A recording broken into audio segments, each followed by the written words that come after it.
Right. Well, without further ado, let's get stuck in. Absolutely. Your intro, I think. Yes, it is. Right. Okay.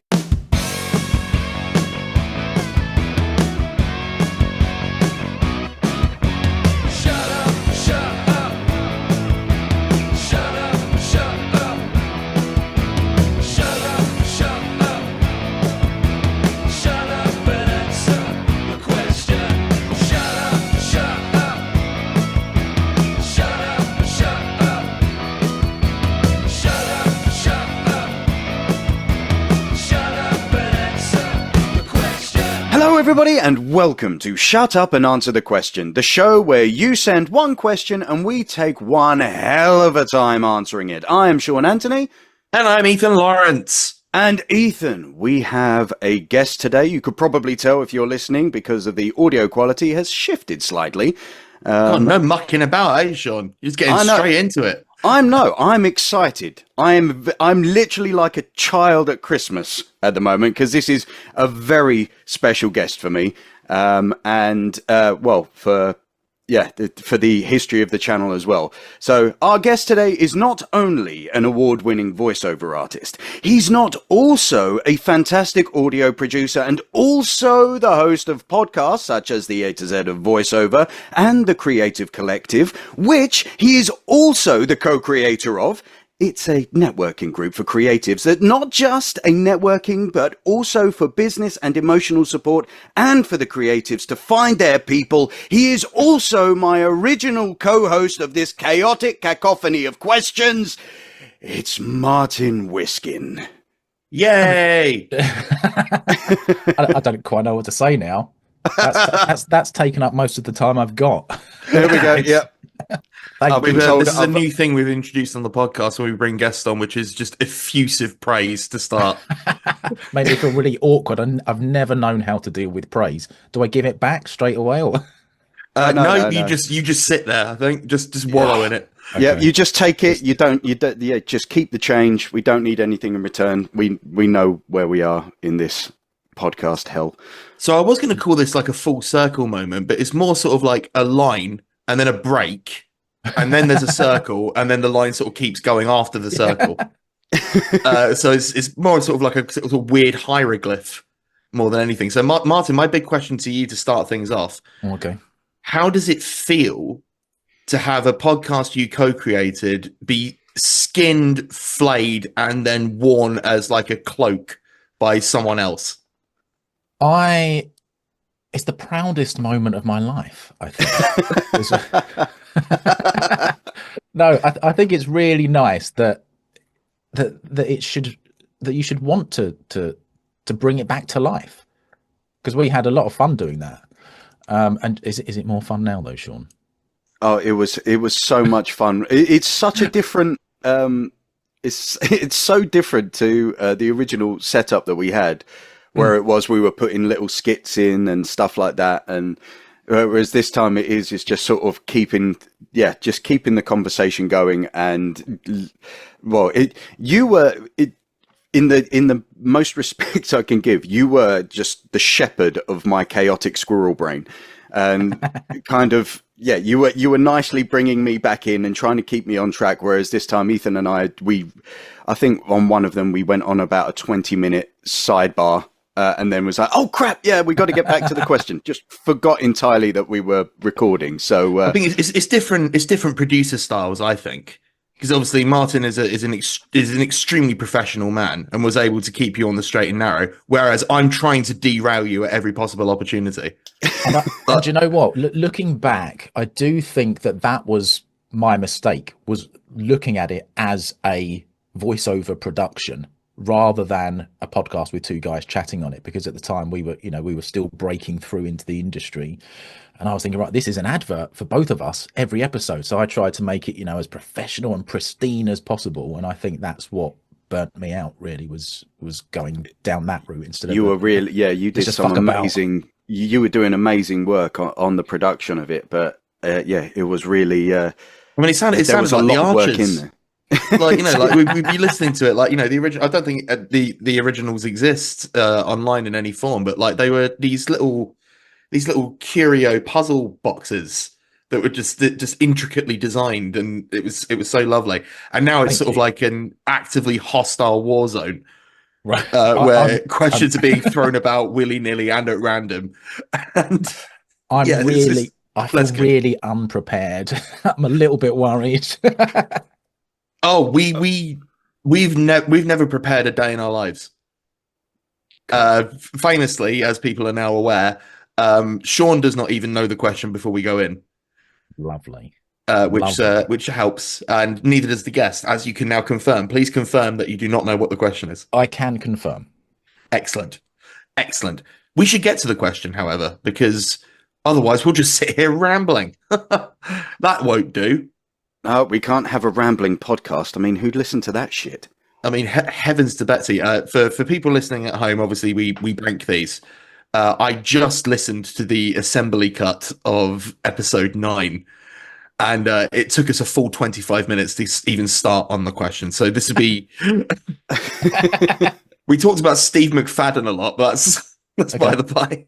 Worthy subject, though. Worthy subject. He went to RADA, you know. I've got a question for you, Martin. And it is a question that actually may be familiar to you, because while we were talking about full circles and everything like that, I thought it might be fun to bring the same question that you asked me when I came on the podcast in its original form. Wow, I have no idea what it is. No memory of that. No memory at all. I was the same. I'm going to be completely honest with you. The only reason I knew is because I went through the old Excel spreadsheet with all of the questions on it and recognized it. Amazing. I don't remember doing it. All I remember from it is the Sugar Lounge. We did a little skit. The Smoke and Sugar Lounge. Yeah. Classic Oh time. God. It's from Swim Jeans, this question. Okay. Wow. Which I believe is perhaps some kind of pseudonym. Yeah, he was someone I knew in my Twitter days. Oh, back in those days. Do you remember? Oh, those halcyon days. Before the fall of humanity. Yeah. as we podcast through it. Swim Jeans asks, if a moustache could talk, what would it say? And see, of course he asked that. That's such a Swim Jeans question. Classic Swim Jeans. I know, well, and this is very apt for my current life situation in trying to grow a full big beard for the first time.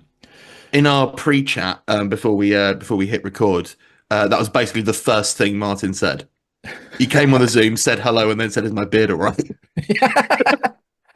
I asked for advice about my beard, really. So, whereas you've got the best looking beard out of the three of us. Well, easy, Sean, easy. Do you know what? I trimmed my neck beard this morning. That's my main issue, is the neck beard. I used to have a teacher at school, Spanish teacher, and we used to call him Neckbeard because he had a neck beard and it was really thick. It looked like a scarf.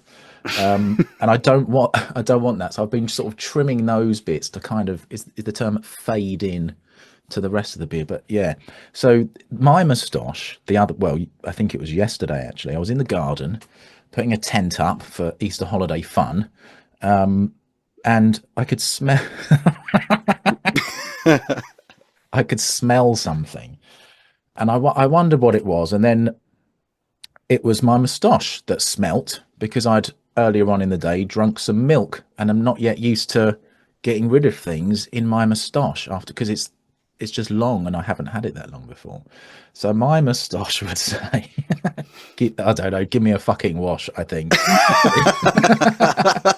So how long had it been in there? Like, it'd become yogurt at that point? Cheese, maybe?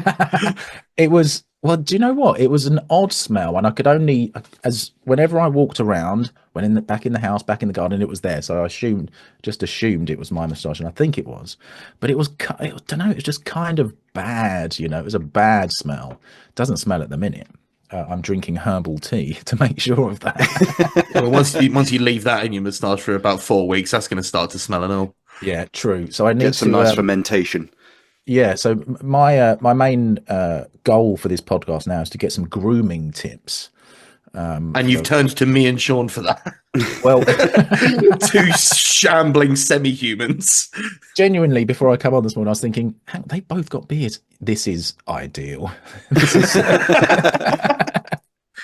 Well, this means I get to trot out my favourite thing that I always say, because I've been blessed with fairly decent hair, Martin.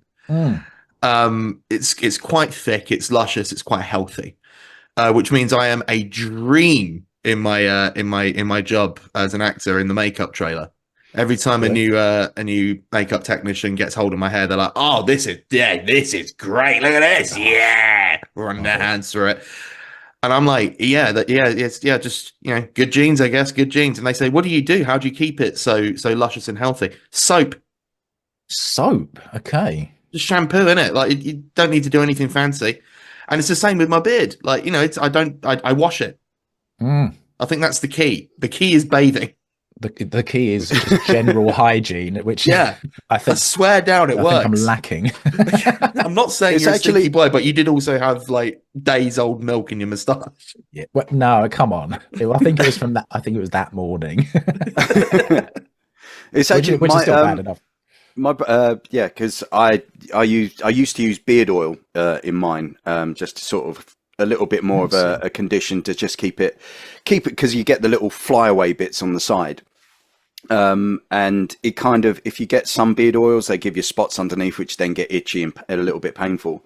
My brother actually just mentioned use E45 cream. It's sort of water based, and then it's a moisturizer as well. So it will moisturize your chin and the hairs. And that's what I've been using, and it actually helps a lot. So that's what, do you brush yours? It's mine's just under the brushable sort of length at the moment. I think it's probably mine's just sort of aggressive stubble at this point in time. Ethan, yours looks a bit long. I'm just studying both of your beards whilst that's fine. Drink it in, sir. Drink it in. I'm loving it. This is such a moment for me. I mean, talking of actually, sorry. Oh, I was going to say, like, again, I don't brush it. I don't comb it. I just sort of, once I've washed it, I just sort of smooth it down. I did have it a lot longer recently. If you look at the original clips that we put up from this podcast, that was probably the longest my beard has been ever, ? Like it was really long. And it turns out it sort of curls around on itself. It becomes, instead of growing longer, it just becomes denser. So you could keep Is that like if it was on your head, it would turn into that sort of like, that little bowl cut where it just turns into a bob on the inside? I discovered this during lockdown, when we couldn't have haircuts. I discovered that, yes, that is exactly what happens. If left to its own devices, my hair will naturally form into a sort of monastic sort of plate going around my head. And it turns out my beard is the same. And so in fear and panic, I shaved it off on the basis that I didn't want to form a black hole underneath my chin. I saw a video. Well, I saw it. My son had a video clip on this morning, and it was a guy who had 1,000 toothpicks stuck in his beard. How many do you think you could get stuck in yours? Currently, I don't think that many, because I also suffer from the neck beard, as you can see, and I fear that going in from that direction, like going in underneath my chin, like it would, the gravity of it, I don't think it would work. I think I could maybe get 3 or 4. But when it's longer and it does that curling back thing, you just put a whole box of toothpicks in that. Oh yeah, I could hide it. You wouldn't even know it was there. He's just putting bigger things in there. Best I've got is a hammer. A hammer, a carrot, a full-grown child, like just hiding them in my beard. But it's a bird's nest. You're talking to us about beards, but you're co-creator of the Creative Collective, which I mentioned at the start. Ben Bowles. He's got the most, like, it is a magnificent, well-structured beard. I think he was born with that thing, though. He knows what he's doing with that beard. He's like a Lego man. I think that thing is probably, he just hooks it over his ears every morning. It never changes. Just so perfect. It doesn't change at all. It doesn't get messy, bigger or smaller. It's just the same. But I have noticed that he twiddles the moustache a lot more now. Would that change the accent? if you do the twiddly. Probably, yeah. And I don't know whether that's my goal with this, is to get a twiddly thing or not. I once met a guy who, this bit here, I sort of have bald patches here. Yeah, I got that as well. For those listening at home, we're referencing the soul patch. Is that what it is? Just underneath the bottom lip. The soul patch. I mean, actually, looking at us three, Sean, you're the only one that looks like you're not completely hairless underneath the lip. Or maybe it's just the lighting. No, well, I think I've got a little bit there, but mostly it's because I've just got the salt and pepper going on. So could be. I mean, Martin, from your angle, from what I'm seeing, your hair, unless you've like done it that way, it seems that your beard forms a natural goatee. Yes. Yeah. That's exciting. That is cool. Yeah, you need the cowboy hat on top as well with that, like with the twirly, and then keeping the mustache. Yeah, it could work. Like when I was younger, I used to have like a proper handle, but I used to grow in a handlebar mustache. Nice. But these bits here were they're a lot thicker now, but they were really thin, so it looked like a really weak effort at it. But sort of the bits that connect the moustache to sort of the goatee element of the beard. Yes. I was the same for the longest time. There was a visible gap between my moustache and where my beard began. That's a style of beard which I've only discovered recently, which is quite weird. Is they'll have the beard, but then they'll shave off the moustache area, so it's just sort of like a circle of hair around. When I was at university, one of my lecturers, Douglas Cowie, shout out to Douglas, he had that thing. He had a shock of like incredible flyaway blonde hair, and like the thickest beard you've ever seen, but it like framed his face like a halo, and there was nothing like on the front of his face. It was just at the side, all the way around. A blonde Wayne Static. It was incredible, like just a masterpiece of hair follicle construction. That's amazing. I'm getting slightly jealous thinking about that. He could wear his head at all different positions, and it would still look the same, like an owl. Yeah. Or like if you remember the old the brand Daddy's, like ketchup and brown sauce, that logo from the 90s, it had like a head that you could turn upside down when you were pouring it, and it'd still have like a like one of those optical illusions. Yeah, we just said optical illusions at the same time. Oh my god, we're so in sync. This is why the podcast is better now. Actually, there was lag on my end, so I didn't match up at all. Sick. Shit. Well, that's more of a Zoom issue. If we were in the room instead of a Zoom, that would have been a beautiful moment. So, how about your moustache, Ethan? Like, what would your moustache say? Well, I am often locked in Mortal Kombat with my moustache. Because I suffer when it's certainly longer than it is now. I suffer from the same thing as you, Martin, with like food/drink, like getting caught in and then saturating in my moustache.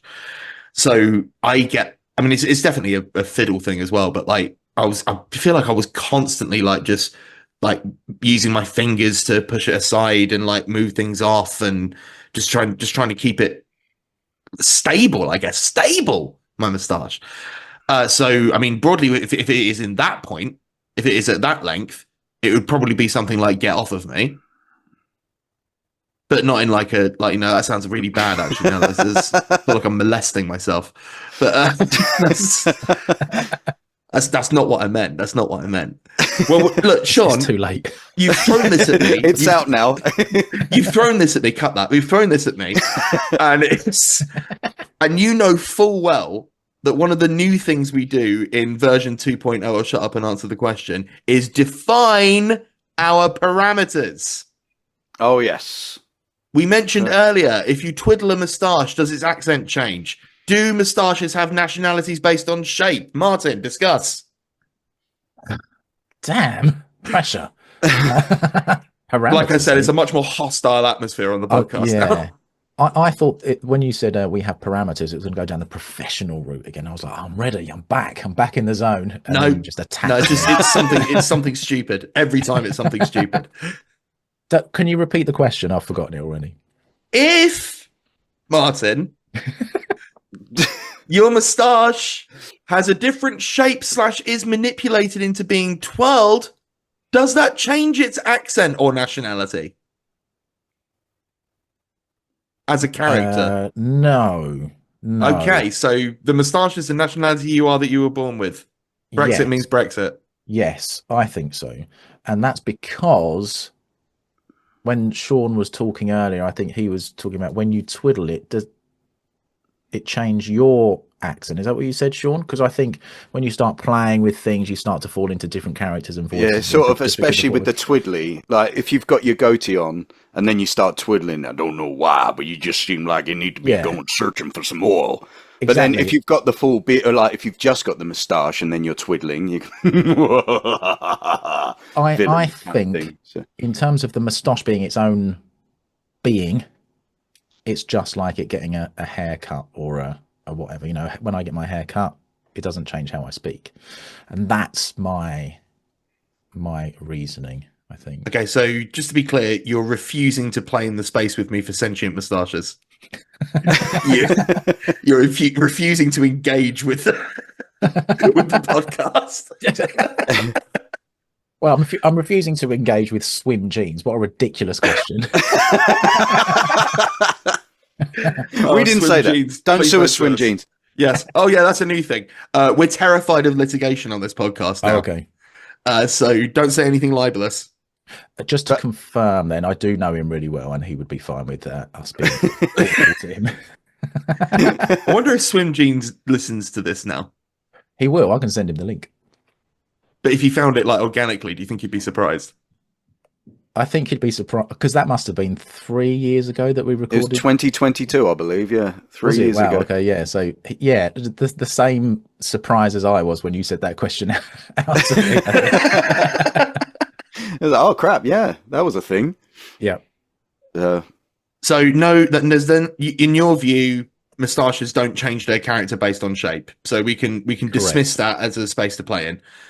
Yes. Moustaches, talking in general, do you feel they would have a separate personality from yourself, or do they share traits? I think it would be a separate personality. Okay, so we are doing characters. That's good. Yes, but only one character, and I think it's.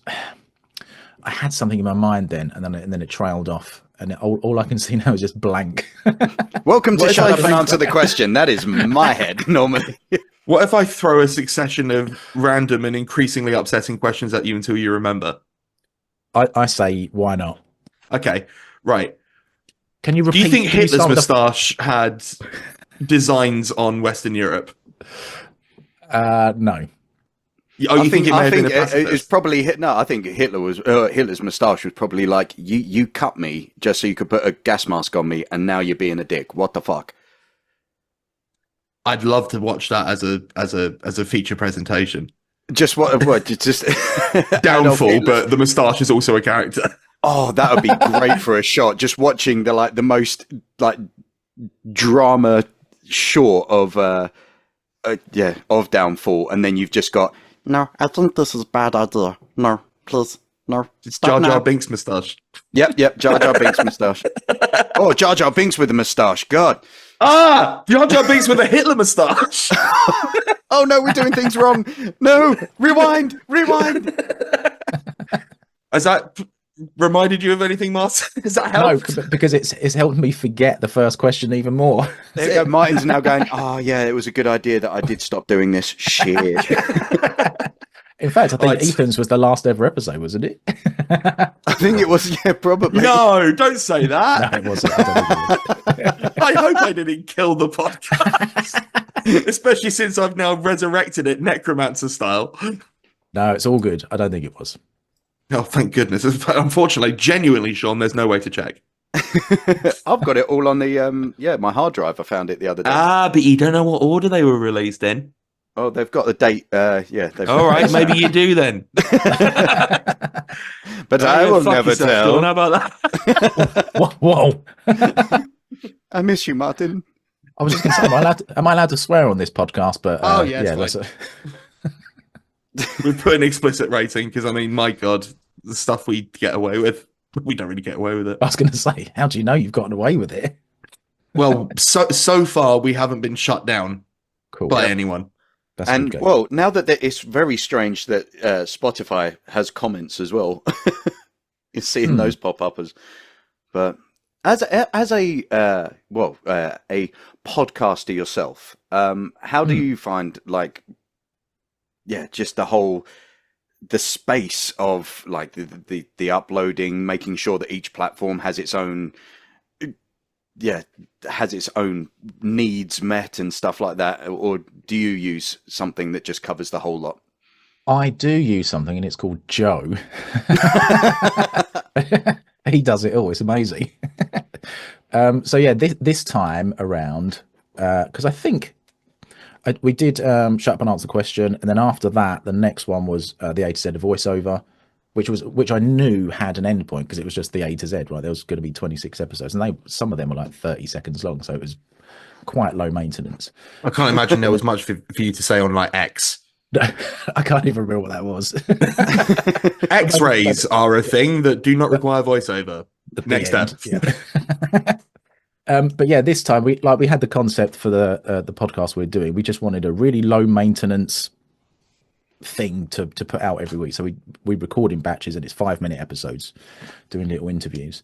And yeah, for me, it's even more efficient because I don't do anything other than turn up, record, and then stop again. It's brilliant.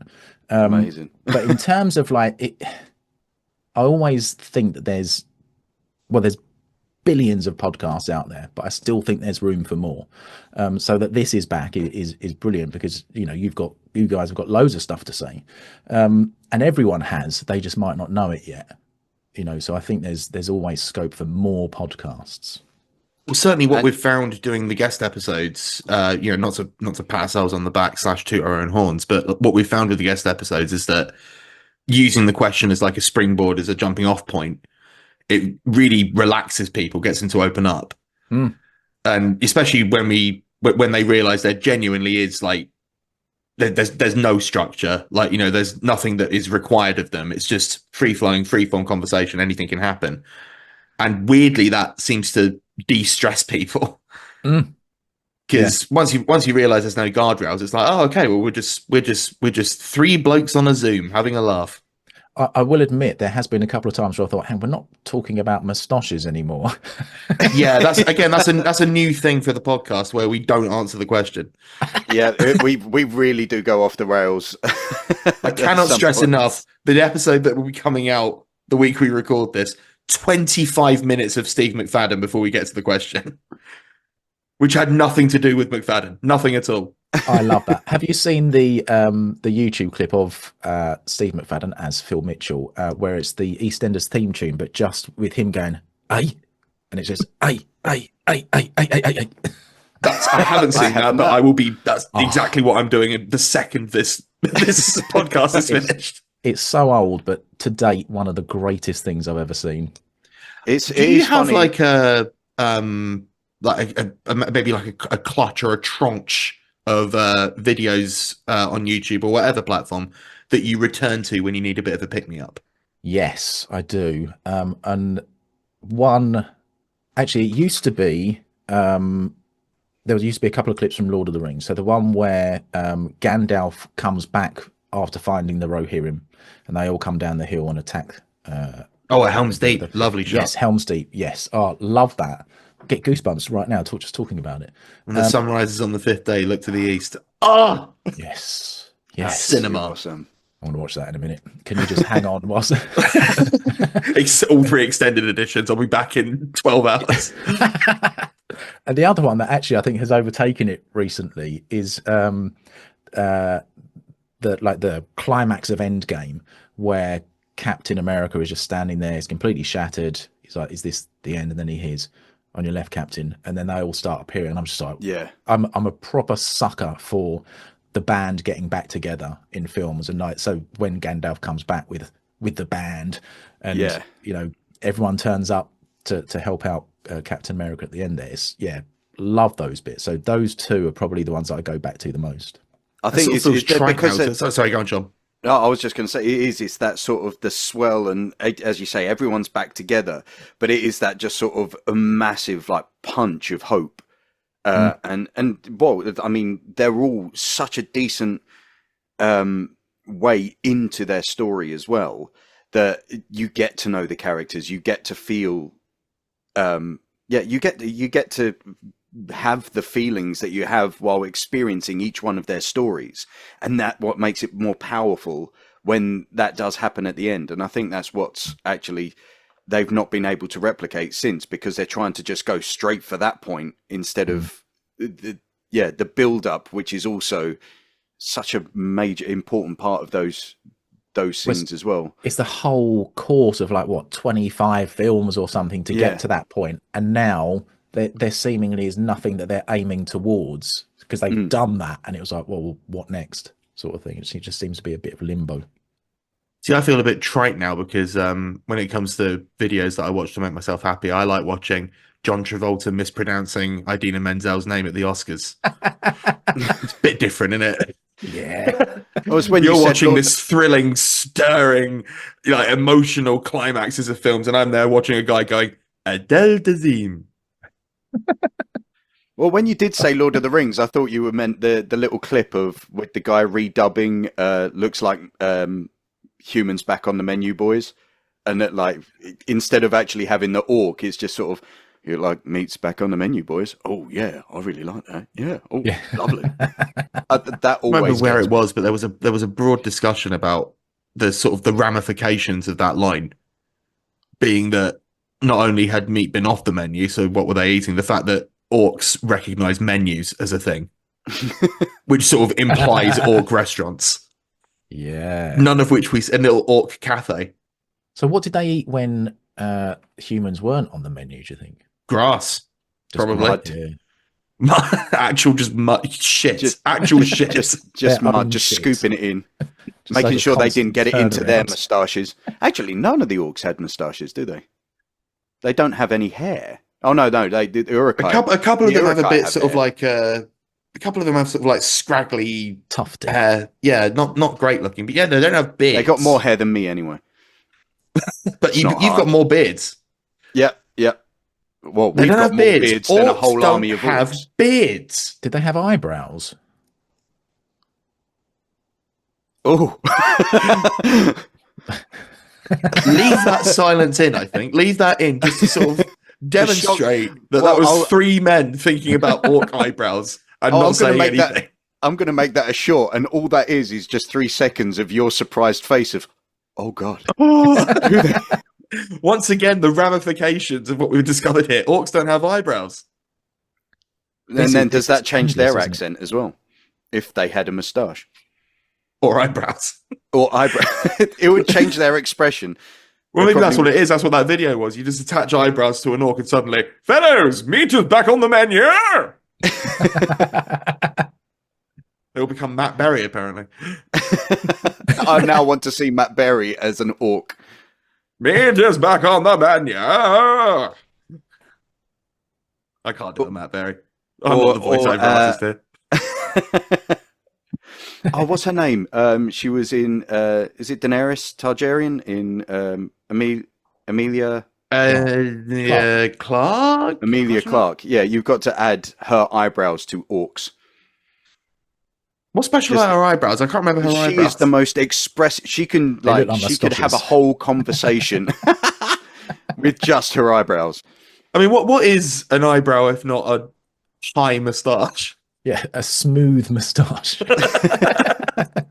It's a well-behaved moustache. It's a moustache of the eyes, really, if you think about it. Does that make your moustache a mouth brow? Oh, that sounds mouth brow. Mouth brow. That's my industrial krautrock group that I'm forming. Just some DDM and some free-flowing jazz. Where do you think the weirdest place to have a moustache would be? Over your belly button. Especially if you could move it like that as well. Especially if you twirled the ends, so you got a nice little French thing going on. Yeah. Or indeed Hitlered it. So you've just got it's sort of like almost a Brazilian a above you. Snail trail. Oh. What about yourself, Martin? Where would you put a moustache that it would be weird for you to have on the day? That's a question that I just asked. I hope that was fine. I guess, I don't know. I think something that was immediately obvious that it was in the wrong place, and maybe just straight on my forehead. I was just thinking the same thing, actually. Sort of like one mega eyebrow. Yeah. Yeah, Above I've already other got the two monobrow. eyebrows, yeah. But I mean, yeah, so you've just got your moustache above the monobrow, so you just look like you've got an equal sign on your forehead. Do you think you'd have to part it so that it just looked like a couple more eyebrows? Would you be couldn't? as in to sort of like shave the middle to sort of remove the monobrow thing? Or are you Maybe. talking about like a comb over? Well, me and Sean used to talk about hat wearing, and Sean used to say that he thinks he started to thin because of the amount that he wore hats, and I think Yes. that's happening to me as well now. Do you often wear hats? Yeah, for years and years and years, I would wear hats. Just That might be that then wears down the that- forehead moustache just being right there. that's where I was going. So yeah, I wonder if that could be a thing to get rid of it if you couldn't shave it. Just ram on a hat and wait for nature to take its course. Yeah, or just keep taking it on and off like that constantly. So the It's the friction. Well, that would be horrifying, wouldn't it? If like your moustache could grow the same as like a normal beard, and then it just goes over your mouth. That's like cousin. There was a picture of a politician. I don't know if he was one from the States or maybe it was Poland. Either way, his wasn't nationality is not important. But he had a moustache that did that. Like it looked like it had crept over his lip. And it was sort of horrifying in a way. It looked eldritch. I suppose it removes like a whole part of the face, doesn't it? I really shouldn't cover my mouth when speaking into the microphone. We're all professionals here. Yeah. It's like voiceover etiquette, fuck's sake. But yeah, it just sort of, it will remove a whole part of the face that your brain is sort of expected to see. I just sort of felt that if he opened his mouth, then because of the way the moustache sort of curled round to create kind of like a Venus flytrap arrangement, I just sort of felt that all of it would go in tickling his of the mouth. hard palate. Yeah, all of it goes in his mouth and tickles the top of the roof of his mouth. Do you think it opens up like curtains when he goes to kiss his wife? Or has he got an actual like an additional part of like the moustache that does part it for him? I did notice that he had a braid coming down from the side of his head. That could well have been blinds. Now Like that the I think about it. Padawan braid. It's just got everything else is like neatly cut, and then he's just got this long. Have you braid. seen that? There's a video clip. I think it's an American guy. Could be Polish. I don't know. Doesn't the nationality's not important. But Same. He's got really bushy moustache, and he can wiggle it so it looks like it's crawling up his arm, and it's amazing, like a hairy caterpillar sort of thing. That's like with the eyebrows as well. Some people can actually make it look like, the eyebrows are wiggling in the same way. That was like a dairy milk advert at one point, wasn't it? Oh yes, It was like two kids who had like mad eyebrow game. Yeah, Like, they one of them reposted it recently on TikTok, and like they can still do the eyebrow dance. Like people were going, "Oh no, it was all fake," and like I think it was. I assumed it was CGI because it was so extraordinary. The height they were getting. I think the bit at the end it then goes into CGI, but at the beginning when they're starting to just do the tricks, which is I'm thinking about this from tricks. that was a whole series of like adverts that were just unhinged that you don't really see often anymore, like the gorilla playing the drums, them like the Tango Man as well. Well, I'm thinking of like I'm applying my actor's brain to this, and I'm thinking about what the casting breakdown for that eyebrow advert looked like. Like we're looking for a girl and a boy, 7 to 8 years old, who can manipulate their eyebrows to the extent that it looks fucking crazy, man. And equity min. What's the weirdest for both of you? Actually, what's the weirdest sort of brief you've had for a role? Oh, I have one. So shall I go first, Sean? yep.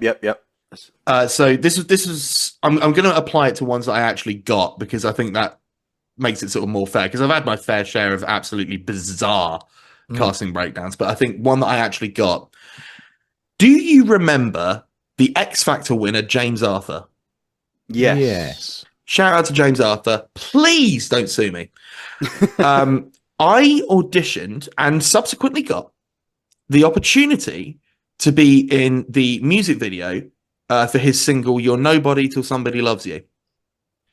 And the brief, I can't remember it exactly, but the brief was that they were looking for an urban party atmosphere. Okay. That sort of, and someone who wouldn't look out of place at a street barbecue. So I rock up, obviously, thinking to myself, "This gonna nail this. There's nothing I like more than being urban." Yeah. So I go. I am like cut off into a room with 30 people. This is like a proper cattle call. And they were like, there's 30 people in this room. There's me and then 29 people who all look like professional dancers. Like, you know, they're these beautiful, exiguous people that are like cutting shapes and like, you know, they could put on a bin bag and they'd look amazing. And there's me rolling in. Little fat blob in the corner. Anyway, the casting director was like, "Okay, everyone interact with each other like you're at a street party." And all of us were like, I think a lot of, well, not say all of us, that's not fair. I think the vast majority of people in that room had done this sort of thing before and so immediately sprung into action. Whereas I was sort of like, right, well, when I'm at a street party, which is never, I would immediately retreat to like a place where I can physically hide myself, like, you know, near a fence or a bin or something like that. So I thought, I can't do that. I need to show up and show out here. So I was like, yeah, giving it a bit of a boogie and like pretending to interact with people and be like, yeah, look at us at the street party. Yeah. I got the gig. Hey. And we spent 12 hours on a studio set that they used to use for when Ant and Dec used to intro Britain's Got Talent. Whoa. That was a fake street, and it was the same street that we were on for this. 12 hours, we had a director riding around on, I kid you not, like a razor scooter, corralling us all and everything like that. There's caterers and made all sausages and that. James Arthur was stalking around the place like a shaved bear. He was great, actually. He was really kind. But we shot the whole thing. The video came out. I am in it for, no joke, half a second. Loitering near a bus stop. I.e., exactly what I would have done at a street party. Has it made you want to go to street parties since? Do you know what? When you're at a 12-hour involuntary, enforced fake street party, it really chills you on the idea of actually attending a real one. I've never been to a street party. I think I'm from the same sort of thought process as you there. I just don't get it. It was awkward enough clapping on our doorsteps and waving at people that we'd never waved at before during lockdown, and then going back to not waving at them again when lockdown finished. Way before lockdown finished. I can't remember when the pan thing stopped. Oh yeah, when like people like banging the pans out of the window, and that just kind of slowly dulled down. I think it was at roughly the same time when people realised that not everyone were paying attention to the rules, and they're like, well, "What's the point?" Yeah, you just sort of you kind of, everyone in the whole country just had that illusion shattered roughly about the same time, and you're like, ah. I still feel it was before that. I think it was in 2020 when everyone was sort of like, this pan thing is stupid, right? I think it might have been actually, I seem to recall actually, like, there was like a high-end NHS doctor who was basically sort of like, look, loving the pan thing. Can we fund the NHS properly? No, and everyone was sort of like, oh yeah, that's probably actually more helpful than us just banging pans together and saying, look, we're doing our bit. Starship Trooper style. How about you, Martin? Like, what was the weirdest one that you had? I might have to think about that. I've had like this, and I think this is the story I always sort of default to, because for me, when this happened, I'd never experienced this before, but now it's kind of like, you know, it's a usual thing, I guess. But one of my first ever VO jobs was a guy got in touch and he'd filmed this event, and he said, "Oh, so the crowd noise is too loud, so I need you to dub the guys on stage." I was like, right, okay. And he sent me this footage, and it was basically a bodybuilding contest. of very muscly men in their pants, covered in oil, posing on stage. So I was filling in the grunting and heavy breathing sounds of these guys on stage. So one of my first jobs had no words, and it was just, well, I guess sort of muscly sex noises for money. This might surprise you. I can genuinely relate to this. I did a dub for a German Netflix show, How to Sell Drugs Online Fast. And during the second season, my character had sex. And I swear down, being paid to turn up to a studio in London to watch a German man make sex noises and then this try sounds to like the replicate skit them. from Toast of London, man.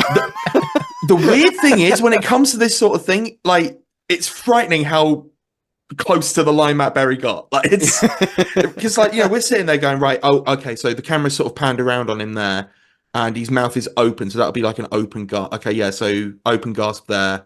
We're actually off him at this point, so we can sort of do anything. We can just do sort of low grunts or anything like that. And now, actually, no, we do actually get his face when he comes. So we're going to need a full, yeah, all right, okay. Right, good luck in the booth. Yeah, cheers, mate, thank you. So I'm there just trying to match this German man. It's crazy what we're asked to do. Oh, yeah. And then they'll ask for alts as well, and you're like, you can't really change that kind of noise. I don't know about that, Sean. I found a way. Oh. Okay. I had an audition once that was for an erotica type audio drama thing, and it was the role of a jailer in like the 1800s. But he was I don't know whether he was some sort of, well, he was clearly a criminal as well. But he had had a male and female prisoner tied up or chained up to the walls in this sort of underground, you know, like the dark and dingy and wet jails of the old days, and I had to masturbate at the image of these. Not really, like I was pretending. That was part of it. It was a method acting. You do actually have to masturbate for this, unfortunately. Sorry. We can up your fee slightly. Couldn't hear enough slapping noises, so you didn't get it. I just didn't believe it. Yeah. Can you film in it? No. That's when you stopped auditioning, because this was becoming something else, right? That's and that reminded me of something I saw on a Facebook voiceover group. There was a warning going around about this guy who keeps popping up on different casting platforms, asking females to read a certain kind of script and do smoking and that sort of stuff on the auditions. And apparently he's a well-known perv in the industry who keeps cropping up under similar but different names. So yeah, there are some weirdos out there. Yeah. Oh. But anyone coming up in either voiceover or acting or anything like that, be wary of charlatans, because they are out there. I've been caught a couple of times with that as well. Like it will be.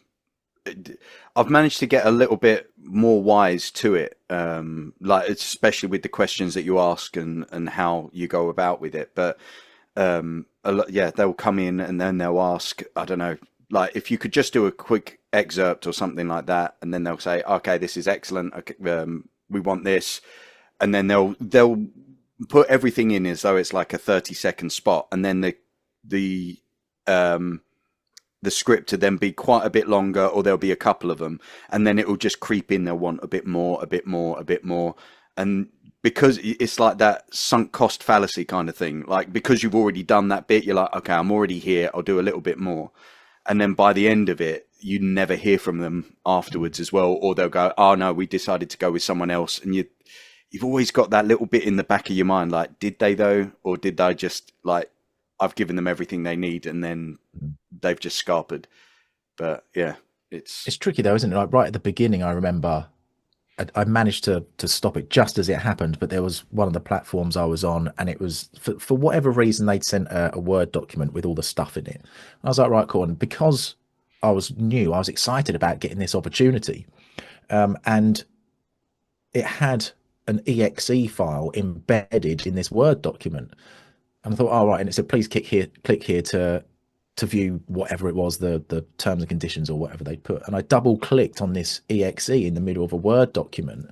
Oh, no. No, and I know about that stuff. I know not to click on things that people send you if you don't know them. And of course, then it started doing things. I managed to stop it, whipped out the internet cable before I could afford Wi-Fi. And yeah, it's just really upsetting that there's people out there with the ideas to do stuff like that. Why can't they put that to good use? Yeah. Instead of, well, it's because it's easy to exploit people who dream. Like, you know, we as three creatives are sort of living the dream in many ways. Like, you know, we get to express ourselves through art for work, which is cool. And, you know, it is an enviable position to be in. I wake up grateful every day for being able to call myself a professional actor or what have you. And it's a shame that, like, because it is such a dream job and because so many people sort of view it as like a, you know, this incredible thing that you can do, make your hobby your job, that there are people out there who will exploit. It's disgusting. And I hate them all. And I hope they do sue me, because I think I can win that. And then what? And then they go along and then create AI models and stuff like that to use other people's information. But no, that's another thing for another time. But let's bring the mood back up. Yeah. Sorry about that. Martin, when you had a handlebar moustache, did it sound like a motorbike? Funny you should say that. Actually, no, it didn't. It didn't really sound like anything. I think maybe it sounded like shame, embarrassment, inferiority. It was very much look at me with my handlebar moustache type attitude, I think. But it didn't work because, like I said earlier, it was quite wispy and thin and didn't have that, you know. I was going for a Lemmy, I think, but kind of ended up with, well, I'm not quite sure what I ended up with. It certainly lemon. Lemmy. Maybe lemon. No, I don't think so. How have you found with like with your moustache when recording? Like, do you accidentally catch it and then you can just hear a like when you're in the middle of something? Or I'm like a regular guest on a podcast with someone. It's like a design podcast, and he's the design guru, and I just ask questions all the way through it. And often you can hear me thinking in that, and you can hear me because I'm going like this. And all the way through, I'm having to cut out these chunks of beard rubbing all the way through it, but nothing during speaking. I think it's just I have a habit of sitting there doing that whilst I'm listening to people. It is quite tactile having a beard, isn't it? It's just something quite nice to. I'm doing it now, and I didn't even realise. Sort of. Should we all do it for a while? Yeah, up close to the microphone as well. That is beautiful. It's some ASMR for you guys. I've just realised Zoom has probably cut all this out. Yeah, it's noise gated almost certainly. Shit. Damn it, Zoom. That's all right. Next time we do an in-person one, Sean, we'll rub our faces all over the mic and see what people make of that. That will smell worse than a moustache. We'll drink some milk beforehand. That sounds like a challenge to me.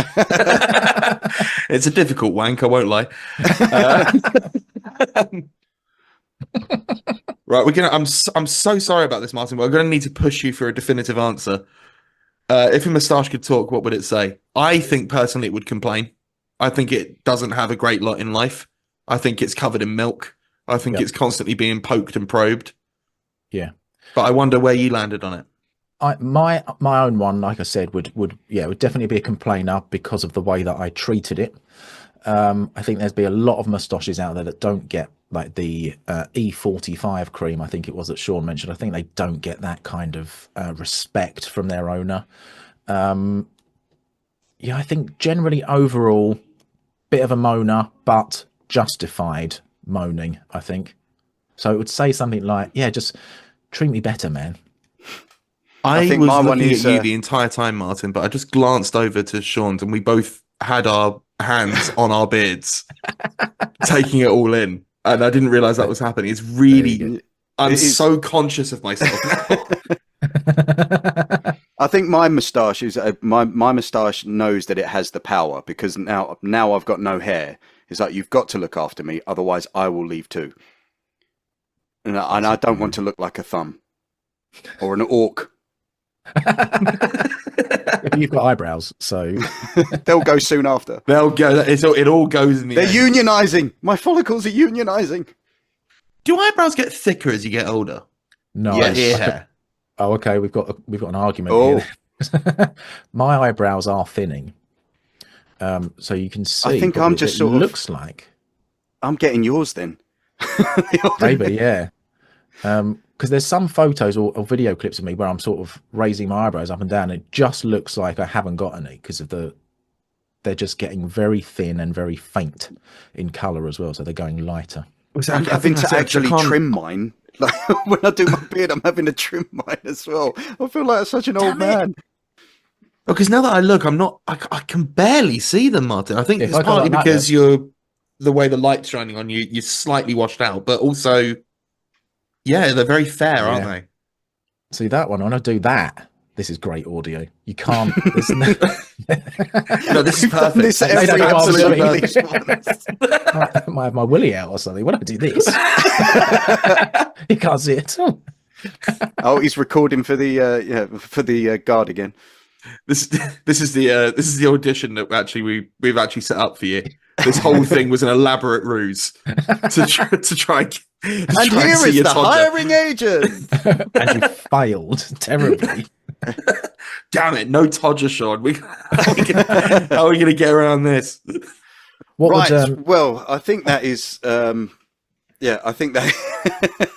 We're gonna Martin leave was about that to there. say something, Sean. Okay, I'm shutting up. It's- I'm shutting up. No. Sorry. And I answer the was- question. I was going to say something, but I was laughing too much. So yes, please continue.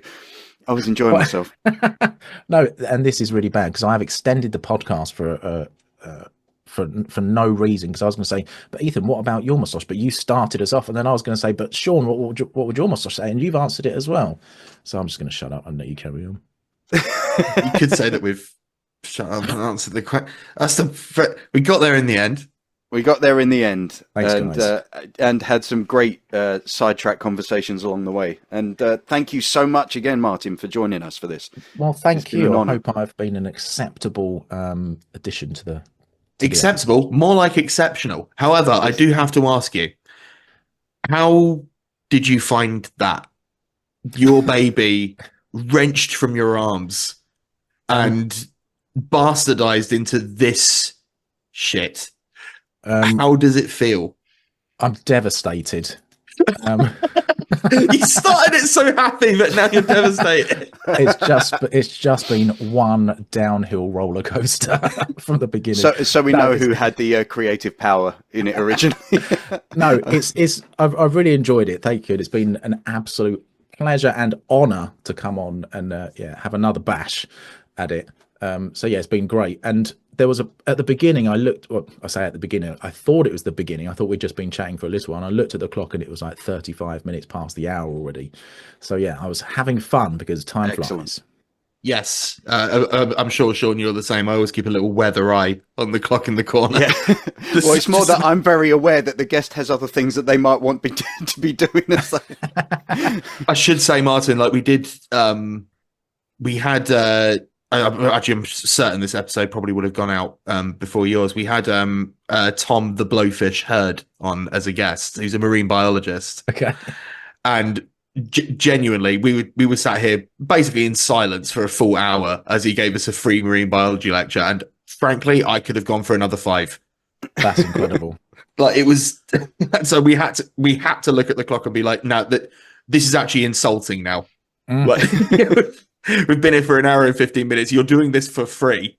Yeah. And I'm awesome. sure there's some sharks you could be playing Ace of Spades to.